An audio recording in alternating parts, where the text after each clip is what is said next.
വിശുദ്ധ ഖുർആൻ രേഖപ്പെടുത്തുന്ന മറ്റൊരു സവിശേഷമായ കാര്യം ദൈവികമായ സന്ദേശങ്ങളെ അന്ധമായി അനുകരിക്കരുത് എന്നതാണ്.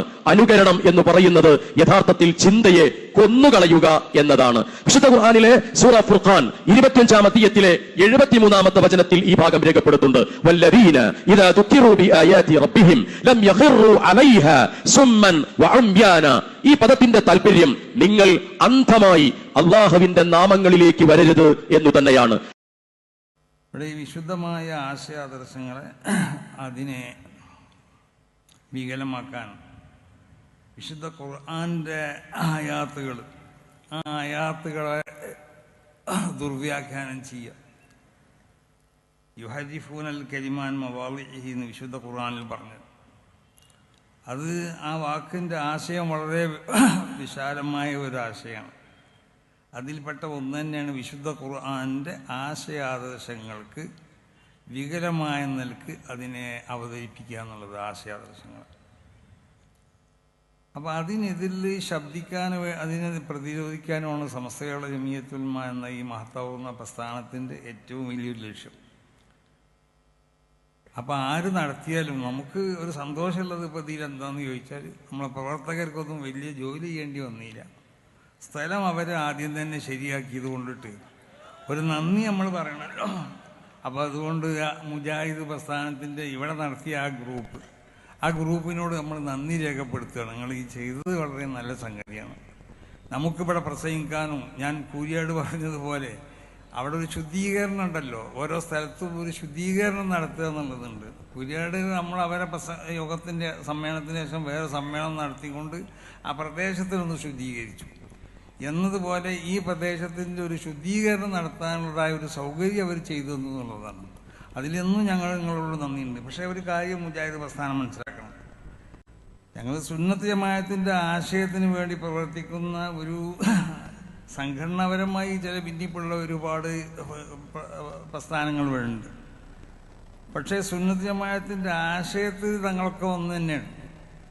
അപ്പോൾ നിങ്ങൾ ആര് ഇവിടെ സമ്മേളനം നടത്തിയാലും എല്ലാ ഭാഗത്തു നിന്നും നമ്മുടെ സംഘടനകൾ അഥവാ സുന്നികളുടെ സംഘടനകൾ നിങ്ങളെ എതിർക്കുക തന്നെ ചെയ്യും. അത് ഖിയാമത്ത് നാൾ വരെ അതിവിടെ നടന്നുകൊണ്ടിരിക്കുകയും ചെയ്യും. അതിൽ യാതൊരു സംശയമില്ല. അപ്പോൾ അത് സുന്നത്ത് ഇവിടെ ആരോ പ്രസംഗിച്ചപ്പോൾ മുമ്പ് ഇവിടെ നിന്ന് പറഞ്ഞു എന്ന് പറഞ്ഞു. സമസ്ത മുമ്പ് മദ്രസക്കെതിരെയിരുന്നു, സ്ത്രീ വിദ്യാഭ്യാസത്തിനെതിരെയിരുന്നു, യത്തീംഖാനക്കെതിരെയിരുന്നു. സമസ്ത മുസ്ലിങ്ങളെ ഷിർക്കിലേക്കാണ് നയിക്കുന്നത്. ഷിർക്ക് തൗഹീദ് എന്നുള്ളത് ഇവർക്ക് മനസ്സിലായിട്ടില്ല.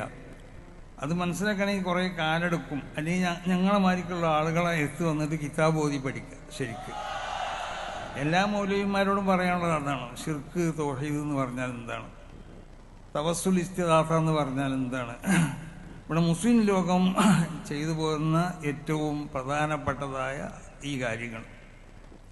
അപ്പോൾ അതൊക്കെ മനസ്സിലാക്കണമെങ്കിൽ അത് അറബി ഭാഷ മാത്രം പഠിച്ച് വിശുദ്ധ ഖുർആനെയും തിരുസുന്നത്തിനെയും വ്യാഖ്യാനിച്ചാൽ അത് സാധ്യമല്ല. വിശുദ്ധ ഖുർആനെയും തിരുസുന്നത്തിനെയും വ്യാഖ്യാനിക്കണം എന്നുണ്ടെങ്കിൽ അത് ഭാഷ കൊണ്ട് മാത്രം കഴിയുന്നതല്ല. അത് അള്ളാഹുവിൻ്റെ റസൂലാണ് വിശുദ്ധ ഖുർആനെ വ്യാഖ്യാനിച്ച് തരേണ്ട ആൾ. വാൻസൽനാസ് നബിയെ തങ്ങൾ വിവരിച്ചു കൊടുക്കാൻ വേണ്ടിയെന്നാണ്. അപ്പോൾ നബി സല്ലല്ലാഹു അലൈഹി വസല്ലമ തങ്ങളുടെ വിവരണം അതാ എനിക്ക് ആവശ്യം. ആ വിവരണം മനസ്സിലാക്കി അതിൻ്റെ അടിസ്ഥാനപരമായ കാര്യങ്ങൾ ശരിക്കും മനസ്സിലാക്കി അതടിസ്ഥാനത്തിൽ വിശുദ്ധ ഖുർആനെയും തിരുസുന്നത്തിനെയും ഒക്കെ വിശദീകരിക്കണം. വിശുദ്ധ ഖുർആൻ എന്ന് പറയുന്നത് ഇപ്പോൾ ഖുർആനെ മനസ്സിലാക്കാതെ വല്ലദീന ഇലാ ദുക്കിറു ബിആയാതി റബ്ബിഹിം ലൻ യഖിറു അലൈഹ സുമ്മ വഉംയാന എന്ന് പറഞ്ഞ ഒരു ആയത്ത് എടുത്തുകൊണ്ട് ഏതൊരു മൗലവി ഇവിടെ പ്രസംഗിച്ചു എന്ന് പറഞ്ഞു. ഖുർആന്റെ ആയത്ത് കേൾക്കപ്പെട്ടാൽ അവരുടെ മേലിൽ ഓതപ്പെടുകയോ അവർക്ക് ഓർമ്മിപ്പിക്കപ്പെടുകയോ ചെയ്താൽ അതിനന്തമായി അവർ അനുസരിക്കൂല.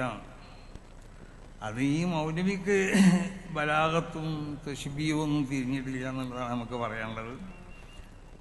ആ വാക്കിൻ്റെ അർത്ഥം എന്താണെന്ന് ചോദിച്ചാൽ ഖുർആന്റെ ആയത്തുകളെ സംബന്ധിച്ച് അവരോട് ഓർമ്മപ്പെടുത്തപ്പെട്ടാൽ ഇയാൾ പറഞ്ഞ ഈ മൗലവി പറഞ്ഞ അർത്ഥപ്രകാരം അതിന് അന്തമായി അനുകരിക്കാതിരിക്കലാണ് മുഅ്മിനീങ്ങളുടെ സ്വഭാവം.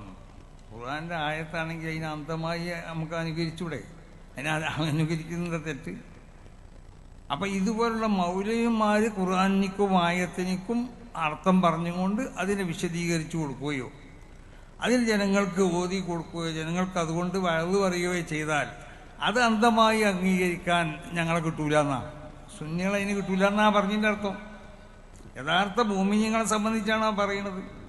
ഇതാ ദുഃഖിറൂന്നല്ലേ ബിആയാത്തി റബ്ബിഹിം ലയഖിറു അലൈഹാ സുമ്മൻ മുഅമ്മിയാൻ. അപ്പോൾ ഹദീസുകൾ ആയാത്തുകളെ അല്ലാഹു അവരോട് അവതരിപ്പിക്കപ്പെട്ടാൽ അതിന് എല്ലാവരും പറയുന്ന പരിഭാഷ ഉണ്ടല്ലോ, ആ പരിഭാഷ അത് അംഗീകരിക്കാൻ അവർ തയ്യാറല്ല, നമ്മൾ തയ്യാറല്ല എന്നാണ് ആ പറഞ്ഞതിൻ്റെ അർത്ഥം. ലയഖിറു അലൈഹാ സുമ്മൻ മുഅമ്മിയാൻ എന്ന് പറഞ്ഞാൽ മൗലവിമാരെ നിങ്ങൾ പറയുന്നതായ ആ ഖുർആൻ്റെ പരിഭാഷ, നിങ്ങൾ പറയുന്നതായ വിശദീകരണം അത് അപ്പടി അംഗീകരിക്കാൻ ഞങ്ങളെ കിട്ടൂല, അതാണ് അതിൻ്റെ അർത്ഥം.